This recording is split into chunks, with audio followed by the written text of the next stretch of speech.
पंजाब भर के तालीमी इदारों में छुट्टियों का शेड्यूल तब्दील करने का फैसला। पंजाब हुकूमत का 9वीं 10वीं और इंटर की क्लासेस 18 अगस्त से शुरू करने का फैसला। ओ लेवल्स ए लेवल्स की क्लासेस भी 18 अगस्त से शुरू होंगी।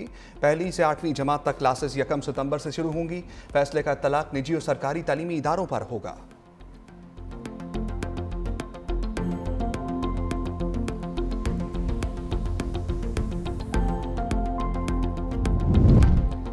International credit rating agency Moody's ने पाकिस्तान की आउटलुक बेहतर कर दी।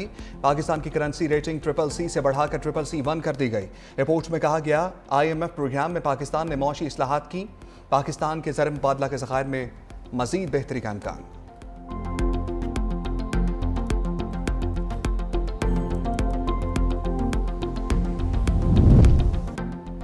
अज़रबैजान के नायब वज़ीर दिफा और chief of general staff colonel general Karim Valiyev की फील्ड मार्शल सैयद आसिम मुनीर से मुलाकात। GHQ आमद पर गार्ड ऑफ ऑनर पेश किया गया। फील्ड मार्शल की अज़रबैजान और आर्मेनिया के दरमियान अमन मुआहदे की मुबारकबाद। अज़रबैजान के साथ बरादराना ताल्लुकात मज़ीद मजबूत बनाने के अज़म का अयादा। अस्करी क़यादत का दिफाई ताउन बढ़ाने और ख़ित्ते में अमन व इस्तेहकाम के लिए मुश्तरका कोशिशों पर भी इत्तफ़ाक़।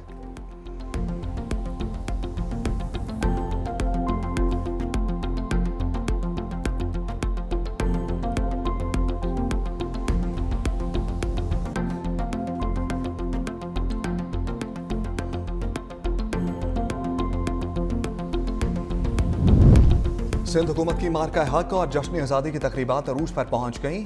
कराची स्टेशन पर रंगारंग तकरीब में 3rd डेजर्ट ट्रेन का इफ्तिताह। सीनियर वजीर सिंध शर्जील मेमन ने केक काट कर 3rd डेजर्ट ट्रेन को रवाना किया। मीडिया से गुफ्तगू में शर्जील मेमन ने कहा, मुसल्लह अफवाज ने मार्का हक में भारत को इबरतनाक शिकस्त दी। भारत शिकस्त के सदमे से आज तक नहीं निकल पाया। पाकिस्तान अमन चाहता है। बिलावल भुट्टो ने दुनिया भर में पाकिस्तान का मुकदमा भरपूर अंदाज में लड़ा।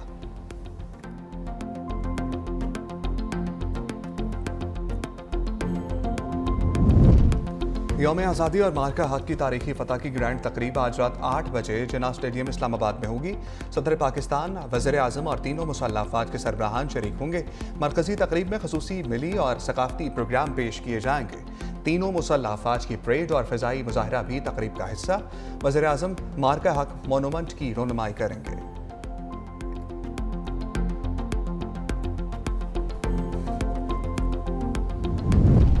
और फतह के रंग, आज़ादी के संग जश्न आज़ादी मनाएं 365 न्यूज़ के संग। अपने प्यारे बच्चों की प्यारी प्यारी तस्वीरें 365 न्यूज़ को भिजवाएं। आपकी तस्वीर 365 न्यूज़ की स्क्रीन का हिस्सा बनेंगी।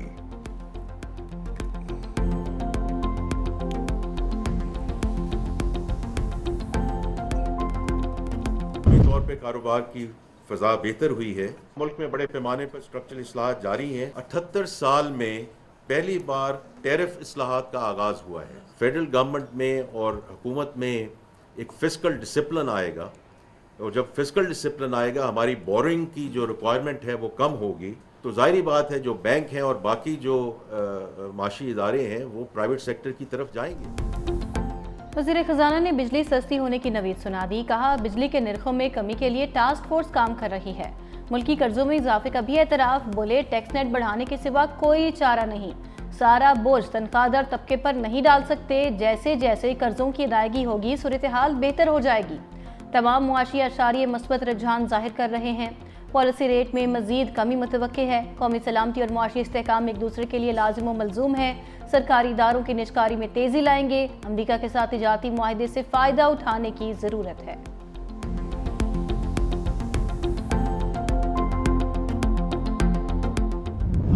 दो टोक कह दिया है कि अगर हमारा पानी रोका या डाइवर्ट किया उसको हम वॉर तस्वर करेंगे। इंडिया खुद गया था इंटरनेशनल फोरम पे और बाद में उसमें जब भागने की कोशिश की उन्होंने कहा जी अब भागें या ना भागें, अब हमने इस मामले को अब ले लिया है, उसका फैसला करेंगे। इंटरनेशनल जो कवानीन है उसके तहत ना ये ट्रीटी तब्दील हो सकती है ना इसको ख़त्म किया जा सकता है। 24 करोड़ आवाम ये अफोर्ड ही नहीं कर सकती कि हमारा एक कतरा जो है, जो हमारा हक है, वो कहीं और जाए। भारत की जानिब से सिंतास मुआहदे की खिलाफ वर्जी बर्दाश्त नहीं करेंगे। पानी रोका गया तो उसको जंग तस्वुर करेंगे। नायब वज़ीर आज़म और वज़ीर ख़ारजा इसहाक़ डार का मोदी सरकार को दो टोक पैगाम। कहा, हम एक कतरे की कमी भी बर्दाश्त नहीं कर सकते। मुआरका हक समेत पाकिस्तान को बेशुमार कामयाबियाँ मिली। अमरीका को BLA मजीद ब्रिगेड के खिलाफ सबूत दिए। दहशत गर्दी के खिलाफ जंग में अमेरिका ने हमारे मौक़िफ़ को तस्लीम किया। हुकूमत अपनी मुद्दत पूरी करके करेगी, अफवाहों पर यकीन ना करें। सानह 9 मई मुल्क और इदारों के खिलाफ बगावत थी, अदालती फैसलों का एहतराम करना पड़ेगा। अमरीकी महकमे खारिजा की एक बार फिर पाक भारत जंग में सदर ट्रंप की सालसी की तस्दीक। टेमी ब्रूस के मुताबिक सदर, नायब सदर और वजीर खारजा ने फरीकैन को मेज़ पर लाने की भरपूर कोशिश की ताकि पाक भारत तनाज़ात का पायदार हल निकाल सके। सदर ट्रंप सबसे बात करना चाहते थे, वो इख्तिलाफात ख़त्म करके फरीकैन को साथ ला सकते थे। अमरीका के पाकिस्तान और भारत दोनों के साथ ताल्लुकात अब भी मुस्तहकम है, जो मुस्बत अलामत है।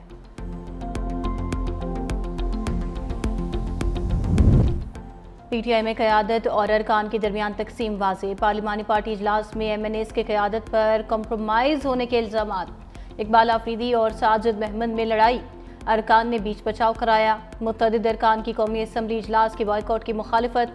कहा, स्पीकर बार बार कह रहे हैं कि आए बैठकर बात करते हैं, तो फिर क्यों नहीं बैठते। 5 अगस्त को जब अपने अपने हलकों में एहतजाज का फैसला हुआ तो अदियाला जाने का किसने कहा? हमें कन्फ्यूज़ क्यों किया जा रहा है? अरकान के ताबड़तोड़ सवालात पर कई रहनुमा पार्लिमानी पार्टी इजलास छोड़कर चले गए।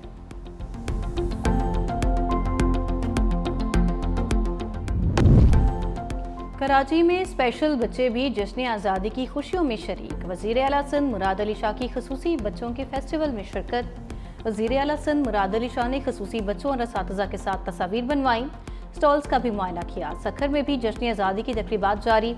IBA पब्लिक स्कूल में 3080 तलबा ने इंसानी कौमी परचम बना डाला। गुजरांवाला में तलबा ने 1 किलोमीटर लंबा सब जिलाली परचम लहरा दिया। इस्लामाबाद की शक्कर पड़ियाँ परेड ग्राउंड में दिफाई साजो सामान की नुमाइश का भी एहतमाम। मुआरका हक के दौरान इस्तेमाल किए गए मुख्तलिफ जंगी हथियार, तैयारे, टैंक्स और फौजी साजो सामान अवाम के लिए पेश किए जाएंगे। बल्लेबाज चले न बॉलर्स। तीसरे वनडे में पाकिस्तान को वेस्ट इंडीज के हाथों 202 रन्स की बड़ी मार्जिन से शिकस्त। बड़े बड़े नामों के दर्शन छोटे ही रहे। 295 रन्स के ताकुब में पूरी टीम 92 रन्स पर ढेर हो गई। साइम अयूब, अब्दुल्ला शफीक और मोहम्मद रिजवान बगैर खाता खोले पवेलियन लौटे। बाबर आजम भी डबल फिगर में दाखिल न हो सके। अवाम ने शर्मनाक शिकस्त पर कौमी टीम की क्लास ले ली। कौमी बैटर्स और बॉलर्स को क्लब लेवल के खिलाड़ी करार दे दिया। चीफ सेलेक्टर जो है ना, उनको सोचना चाहिए, देखना चाहिए कि टीम में कौन सा खिलाड़ी जो है ना वो उन्होंने भेजे हैं खेलने के लिए। लगातार तीसरा मैच भी जो है वो रात को पाकिस्तान जो है वो हार गया। हम बहुत इस पे जो है मायूस हुए हैं। ये पाकिस्तानी टीम तो मेरा ख्याल है ख़त्म ही कर देनी चाहिए। बेमकसद और बेफसूल हम ये खर्चा कर रहे हैं। वेस्ट इंडीज़ जो 8वें 9वें नंबर की टीम है, तो उनसे आना तो बड़ा मायूसी की बात है हमारे पाकिस्तान टीम के लिए।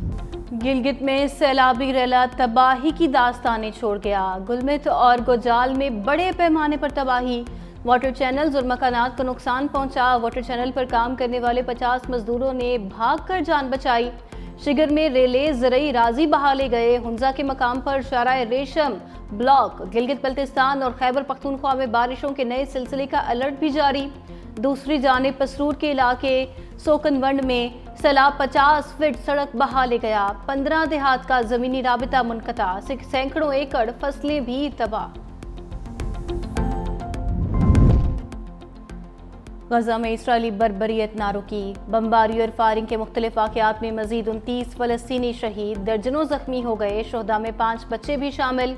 खुराक की कमी ने भी 2 बच्चों की जान ले ली। ग़िज़ाई किल्लत से हलाकतों की तादाद 228 हो गई। मगरबी किनारे में इसराइली फ़ौज की छापा मार कार्रवाइयाँ। 10 शहरी गिरफ्तार। इसराइली मुजालिम के खिलाफ यूरोपीय यूनियन, बरतानिया, कनाडा, फ्रांस, ऑस्ट्रेलिया और जापान समेत 26 ममालिक का इजहार तशवीश। गजा में इमदाद की फौरी फराहमी का मुतालबा कर दिया।